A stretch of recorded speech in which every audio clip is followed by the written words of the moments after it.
पिछले 24 घंटे से पूरी दुनिया में भारत पाकिस्तान के साथ साथ किराना हिल्स हॉट टॉपिक बना हुआ है, जो कि सरगोदा के पास है। इस पर चर्चा परमाणु धमाके की आग जैसी फैल रही है और इतिहास अगर हम देखें और तथ्य अगर हम देखें जो कि बताते हैं कि किराना की जो पहाड़ियां हैं वो वाकई पाकिस्तान के लिए बहुत ज्यादा अहमियत रखती है। और शायद ये बात अमेरिका को भी पता है, ये किराना का सच अमेरिका को भी पता था और इसी वजह से पाकिस्तान ने जो परमाणु रेडिएशन की अफवाह है और इससे किराना का नाम जोड़ दिया ताकि जो पूरी दुनिया है वो उसके झूठ पर विश्वास कर सके, भरोसा कर सके। अब देखिए, सोशल मीडिया पर जो पाकिस्तानीज हैं वो खुद ये दावा कर रहे हैं कि किराना की जो पर्वत श्रृंखला है उस पर इंडियन एयरफोर्स ने हमला किया था। हालांकि हमारी सेना ये बता चुकी है कि ऐसा कुछ नहीं है, इसको सिरे से खारिज कर दिया है, लेकिन पाकिस्तानीज ये कह रहे हैं और उसी हमले के बाद से वहां पर जो रेडिएशन है वो लीक हो रहा है।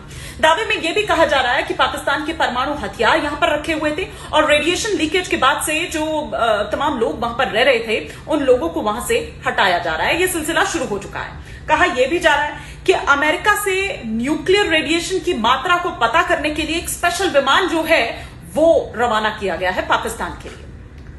न सिर्फ अमेरिका से बल्कि मिस्र से बोरोन से भरा एक विमान जो है वो पाकिस्तान भेजा गया है ताकि जो रेडिएशन है उस पर काबू पाया जा सके। मैं फिर कह रही हूं कि हमारी सेना इस बाबत क्लियर कर चुकी है कि ऐसा कुछ भी नहीं है। वो तो ये कह रहे हैं कि अच्छा वहां पर रखे हैं परमाणु हथियार, ये हमें नहीं पता था। एनीवे, लेकिन अब आपको ये लग रहा होगा कि भैया अगर ऐसा था तो पाकिस्तान ने क्यों किया।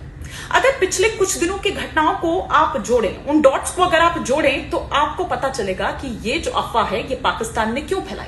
आपको याद होगा ख्वाजा आसिफ का वो बयान जिसमें वो परमाणु हमले की हद तक जाने का जो दावा है वो कर रहे थे। उसके ठीक बाद पाकिस्तान में 3 बार भूकंप की खबरें आती है और उसके ठीक बाद रेडिएशन का ये जो फर्जी दावा है ये सामने निकलकर आता है। अब इन डॉट्स को मिलाइए तो पाकिस्तान का क्या कोई संभावित जो प्लान है वो नजर आता है। आपको याद होगा कि अभी हाल ही में पाकिस्तान को आईएमएफ से $2.3 बिलियन का जो आर्थिक मदद है वो मिली है, लेकिन भारत के साथ जिस तरह का संघर्ष अभी पाकिस्तान के साथ हुआ उसके बाद से पाकिस्तान का जो सैन्य खर्च है वो तेजी से बढ़ा है, जो ये बताता है कि इससे तो उसका काम होगा नहीं, ये तो इसके लिए ऊंट के मुंह में जीरा साबित होता है। तो मुमकिन है कि इसी वजह से पाकिस्तान ने परमाणु रेडिएशन लीक होने की जो थ्योरी है वो गढ़ी है ताकि परमाणु संकट से निपटने के नाम पर अंतरराष्ट्रीय मदद उसको मिल सके।